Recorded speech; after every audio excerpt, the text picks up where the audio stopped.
Na estatística, um dos objetivos é sintetizar os valores que as variáveis podem se assumir. Como podemos identificar isso? Por meio de tabelas e gráficos. O que esses gráficos devem conter? Informações simples, concretas e com legendas que auxiliam no entendimento de quem está lendo e interpretando o que será abordado. O que esses gráficos e essas tabelas devem conter? Um corpo, que seria a estrutura tanto do gráfico quanto da tabela. Uma coluna indicadora. O que seria essa coluna indicadora? Os dados que serão subsequentemente selecionados pelas células que serão colocados embaixo de cada coluna. Um título que exemplifique mais facilmente o que será abordado. Um cabeçalho. O que seria esse cabeçalho? Seria como o título, só que de uma forma mais exemplificada, mais explicada, que ajuda também na abordação do que será aplicado na tabela ou no gráfico.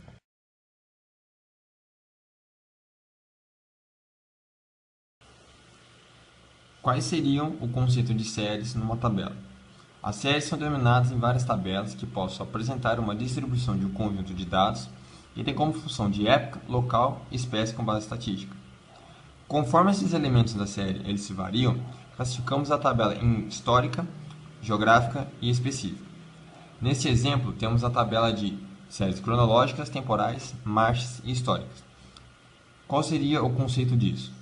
Uma tabela com conteúdo histórico cronológico tem como objetivo apresentar os dados ocorridos feitos na época do acontecimento, sendo assim justificando-se o que passou. Nessa tabela, vemos o preço do acém no varejo na cidade de São Paulo no ano de 1989 até 1994. Podemos observar um título, que seria o conteúdo da tabela, e o cabeçalho, que exemplifica mais detalhadamente o que será abordado na tabela. Aqui podemos ver uma coluna indicadora. O que seria essa coluna indicadora? Como, por exemplo, os anos de 1989 até 1994. E essa outra coluna do preço médio do acém em relação aos anos da coluna de anos. O preço médio que se varia de R$ 2,24 até o ano de 1994, que o preço médio do acém é de R$ 2,62. Neste outro exemplo de gráfico, temos o gráfico de setor. O que seria o gráfico de setor? Este gráfico tem como base em um círculo, onde os dados totais são representados pelo seu todo. O total é representado pelo círculo, ou seja, pelo seu todo. Os setores são as áreas respectivamente proporcionais aos dados da série.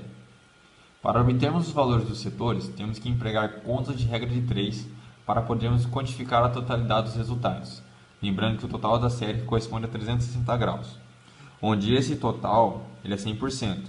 E podemos comprovar as outras porcentagens igualando esses outros totais em relação a x.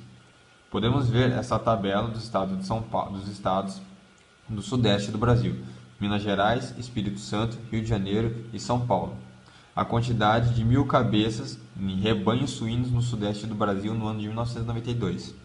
Quantidade de 1.000 cabeças. Em Minas Gerais temos 3.363,7 mil cabeças só nesse estado. No estado do Espírito Santo, 430,4. No Rio de Janeiro, 308,5.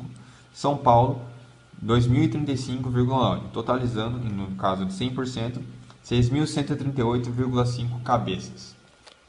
Para podermos representar nesse gráfico, o gráfico é mais conhecido como gráfico de pizza, onde a totalidade é o 360 e as porcentagens dos estados por 1.000 cabeças são quantificadas em regra de 3. No requisito de gráficos estatísticos, o gráfico estatístico tem como objetivo apresentar dados estatísticos em geral, com uma via de impressão mais rápida para podermos representar os dados de maneira mais clara. Para podermos representar um gráfico estatístico, tem que seguir os seguintes requisitos. Simplicidade. O que seria simplicidade? O gráfico tem que ser simples e objetivo, não contendo tantos detalhes desnecessários, mas sim detalhes objetivos. Clareza. O que seria clareza?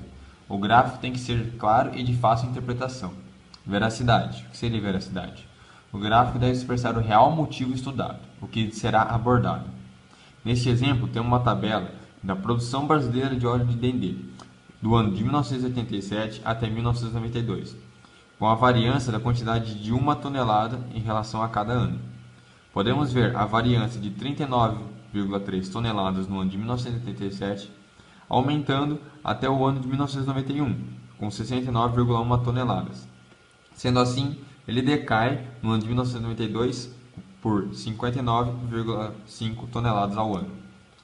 Neste gráfico, vemos a variância da quantidade de toneladas, seria o eixo Y das coordenadas, em relação ao eixo X das abscissas em relação aos anos. Podemos ver as variâncias em relação aos picos da quantidade de óleo de Dendê em relação aos anos. Neste outro exemplo, temos o gráfico em colunas ou de barras múltiplas.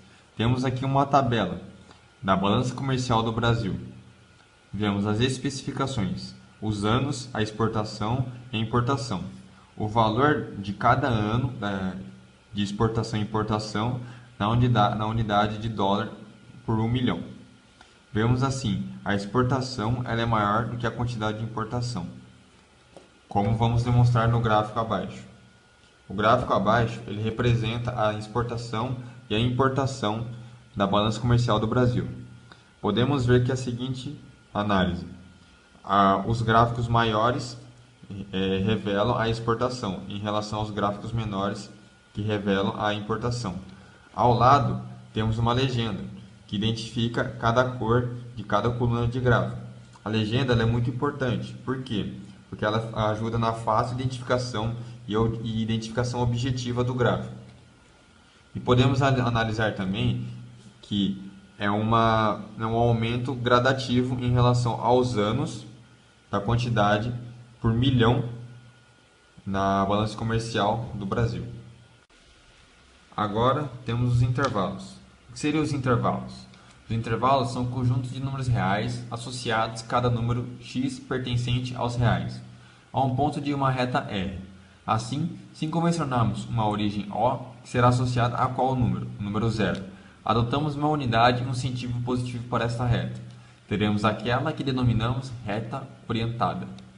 Neste exemplo, temos uma reta do número menos 2 até o número 2, positivo. Sendo que A e B, que seria A, seria o menos 2 e o B seria o número 2. Números reais pertencentes ao conjunto de números reais. Sendo que A tem que ser menor que B, como vemos neste exemplo aqui. Neste exemplo, temos um intervalo fechado, onde os números reais maiores ou igual a e menores ou iguais a B. Vemos, por exemplo, a bolinha fechada nos dois segmentos de A e B, significa o intervalo fechado. Aqui temos o conjunto de x pertencente aos reais, tal que A tem que ser menor e igual a x, que seria o ponto 0, e x tem que ser menor ou igual a B, que seria o outro ponto. Temos aqui agora o intervalo aberto. Que seria o intervalo aberto? As duas bolinhas abertas. Os números reais maiores que A e menores que B. Como vemos aqui no conjunto, x pertencente aos reais, tal que A é menor que x, que seria algum número, pode ser também 0, que x tem que ser menor que B. Resumindo, o 0 seria o número que estaria entre A e B. Neste outro exemplo, vemos o intervalo fechado à direita, onde a bolinha na letra A é aberta e a bolinha na letra B é fechada. Neste intervalo, os números reais maiores que A e ou menores ou iguais a B. Vemos aqui no conjunto, x pertencente aos reais, tal que A é menor que x, onde x é menor ou igual a B. Neste outro exemplo sobre intervalos, temos o intervalo fechado à esquerda, onde os números reais maiores ou igual a A e menores do que B. Vemos aqui que a bolinha no A é fechada e a bolinha no B é aberta. O conjunto deste intervalo seria x pertencente aos reais, tal que, onde A é menor ou igual a B e x é menor que B, onde o valor que A ele tem que ser menor ou igual ao valor de x e x tem que ser menor do que o valor de B. Agora, temos a semi-reta à esquerda aberta na origem B, onde não tem o ponto A e a origem B é aberta. A bolinha na B é aberta. Neste conjunto é representado por x pertencentes reais, tal que, onde A é positivo ao valor do infinito. O infinito seria para cá. Neste outro exemplo sobre intervalos, temos intervalos limitados. Seria a semi-reta à esquerda fechada de origem B. Vamos ver aqui. Onde os números reais menores ou iguais a A e B. Vemos aqui que a bolinha é fechada na letra B onde o conjunto é x pertencente aos reais tal que, onde x é menor ou igual a b.